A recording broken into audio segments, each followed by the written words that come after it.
Hello, welcome to the channel. This is a new one. It's our first video for this channel. And I don't think we've decided on the name yet, have we? No, we just decided to do this morning. So, no, we haven't put a lot of thought or effort into the name, but felt it was important to document this new chapter in our lives. hmm Yeah. So why don't you talk about this chapter in our lives? Well, I'm Carl. This is Sean. We have two kids, 13 and 6, and I'm 55. It's important they know our ages. I'm 59. And we are going to retire to Portugal. That's why we're starting this channel. Yep, yep. Carl's right. Um, I have another channel, and I figured for this particular topic, it made sense to give it its own channel so we could document the process. So this is the first video where we're just going to talk through how we got here. And yeah, you'll see more videos coming from us where we share the experiences as we go along to relocating to Portugal. So how did we get here? Oh, freaking no. Holy shit. Yeah, this is definitely happening. We just came back from Portugal for the first time to do a little scouting trip to see what it was about, look at some schools for the kids. And yeah, we're looking to relocate for a couple of reasons. You have our list. You're really good at that. What are our reasons? Safety. Yeah, safety is a big one. I mean, just to kind of rewind the tape. We live in New Jersey. We've lived in New Jersey for the last, since we met. My whole life. Yeah. And New Jersey is a great state. It's one of the highest cost of living states in the country. So there's that. And one of the revelations I had was kids are basically being traumatized by gun violence in this country. So this happened a few years ago where our child shared that they were having a hard time with the school shooting drills that go on. And in case you didn't know, in this country, because there's no sensible gun laws, schools need to do school shooting drills to train children on what to do in case of an active shooter. And it's become normal in this country. And obviously, children don't think it's normal if they're feeling the stress and trauma from having to prepare for this. So that was a data point that stuck in my mind a few years back. That was, I would say, one of the earliest triggers for where we are now. Well, our daughter only knows of shooter drills. Doesn't know of anything other. Well, yeah, She doesn't know that that's not okay. yeah. Right. Well, Our son, at least halfway through school, they started doing more shooter drills. I'm not sure. I Or think, maybe even from the beginning. yeah, Oh, it's really weird to think. I was talking about it with my mom, actually. Is that maybe our generation we didn't have that. We had fire drills. of course. Like, we didn't have any of that stuff. But my mom was telling me she actually had, like, Nuclear war drills. yes. Yeah, sure. Yeah. So it's really interesting. Like, for us, it's not normal, but for her, it was. Yeah. But I think that, But still, safety is yeah. I where mean, we're a at. school shooting drill is so scary because it could happen. It happens. I mean, there are shootings every day. Whereas with the atomic bomb drills, there really weren't atomic bombs being dropped. It was just the threat where people had to be prepared. Whereas there was mass shootings every day in this country. Yeah, no, So crazy. it actually is a thing that, as Carl mentioned, we just got back from our first trip to Portugal. And, you may be asking, well, how did you decide to move to Portugal before you even went? And it was a leap of faith for us.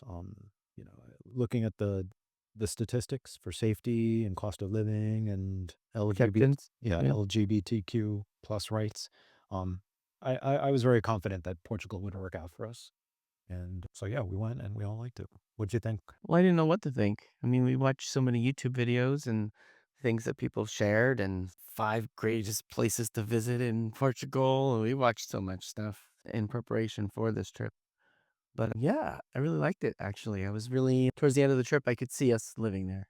Mhm. In the beginning, it's tough because it's all new. It doesn't, everything is new. We weren't sure what town we were going to settle in or what area. We saw a bunch of different places. And it wasn't until I got to let Body. Foz de Douro. Oh, that was beautiful. Yeah, that's when I knew, like, yeah, I could like this. I could Mhm. like this. Yeah. Yeah, I was pleasantly surprised. My concern was it would be too urban, Porto or Lisbon, the cities. The things that I don't like about urban living in the US, I didn't really see over there, so I immediately felt comfortable. Yeah, no, I did. I felt very comfortable.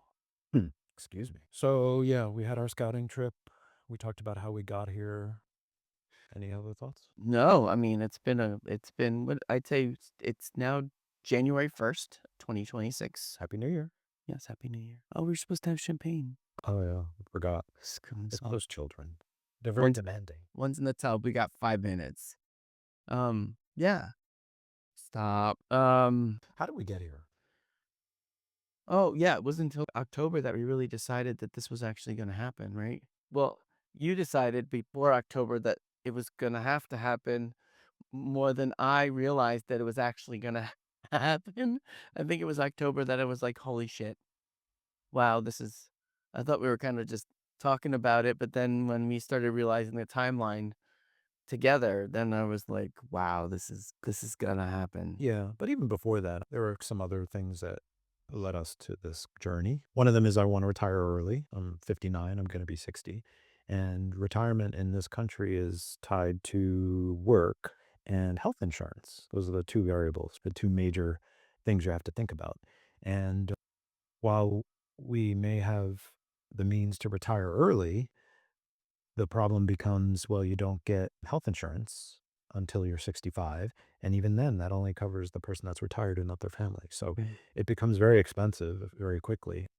And then currently in the United States, there's squabbling over the subsidies for the Affordable Care Act. So all these things were reasons to basically keep working, right?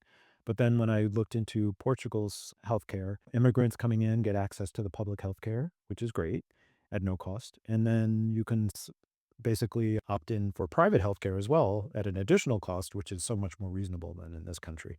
So when I realized that, excuse me, when I realized that, it became much more likely that A, I could retire, and B, we could have health care, which is nice Yeah. because we're used to that. Yeah. The fact that so many people are without health care in this country is another thing that's normal, which shouldn't be. So you have gun safety and health care. It's so problematic here. And I think we've gotten so used to the challenges and the reality of how they are handled here that we forget that it doesn't have to be that way. Yeah, no, So the more research we did, the more we realized how it doesn't make sense to even live here anymore. It's just becoming too expensive. Just the cost of food and the cost of living is mhm, just it's a lot. yeah.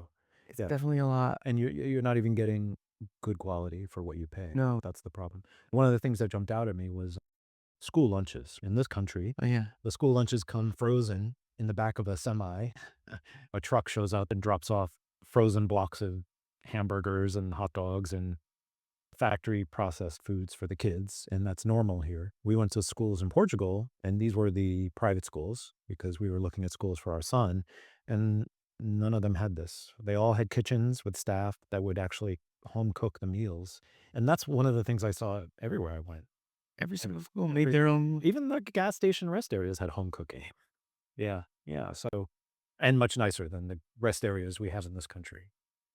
That was really interesting to see that not only are the prices lower, but you're getting more for your money. You're getting higher quality, better tasting things, and you hear that, but until you go there and you see it with your own eyes.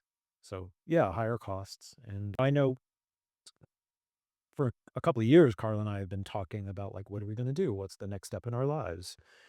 We knew that we weren't going to really stay in where we are here in New Jersey forever. And we started looking at other cities in the United States and we visited them. And some of the cities we did like, but I think you had a really important observation, which was basically, well, it doesn't matter what city we go to in the United States, we're still going to have the same problems of gun safety and healthcare and some of the other things that we dislike here. You're going to see them in any of the cities in the country, which is that's when you said, "Well, if we're gonna have to move, we gotta move to another country, otherwise we're gonna be dealing with the same stuff." Yeah. So, yeah, dealing with the same stuff. Yep. It would be easier to move in the United States or Yeah, somewhere it for was sure. connected. Yeah, yeah. Mhm. Maybe I'll share that story. Yeah, I'm still coming to terms of having to get rid of a lot of our stuff. all of it. We're still figuring that out as to what we can bring me. There's some things I want to bring. Yeah, we talked about that. So yeah, But, yeah, we're figuring that out, but, yeah, there's been since October, I think, October I'd say the month of October and about the first week or 2 of November, I'd have mild panic attacks about, "Holy crap, what am I gonna do with my stuff?" And do they have this over there? Are there alligators in Portugal? Are there what's the spiders? Are there spiders in Portugal? Like, I'd wake up at 3 in the morning asking Gemini as to random crazy questions about Portugal. So, yeah. so how do you get from moving and stuff to Well, alligators and who knows? Just change, I guess it is. oh, I don't know, but yeah. Yeah, yeah. So we have a couple of challenges, but I have no doubt we will meet them because we've done it before. We have a six-bedroom house now that's full, so we have to get rid of all of our stuff. We will be taking some stuff to Portugal, but not a lot. not a lot. No furniture. Probably no. I'm not even No. worried about furniture, but yeah, the U.S. is a materialistic consumer society. Everything is around stores and shopping and buying and accumulating and Anyway, making a move like this, you have to deal with it. yeah, we gotta get rid of some stuff. Facebook Marketplace right now is where we're at, but So that's one task, and then the other task is the visa application, and then the other task is the school application for our son. The plan is to put our younger child in the public schools, which are also very well regarded over there. So she'll learn Portuguese before we do, which is great. So those are the main things that we have to deal with that are going to be challenging. But yeah, the goal is to move at the end of the school year, at the end of June. So it's January 1st. We meet with the realtors on Friday to sign up and get this house on the market, and there's a lot to do, and so that's the purpose of this channel. The purpose of this channel is to share our journey and, craziness. share what we learn in case you're interested or just curious, and so, yeah, look for, some more videos from us on this topic as we work towards Decluttering and getting our house on the market. yeah, yeah, yeah, and moving over to Portugal.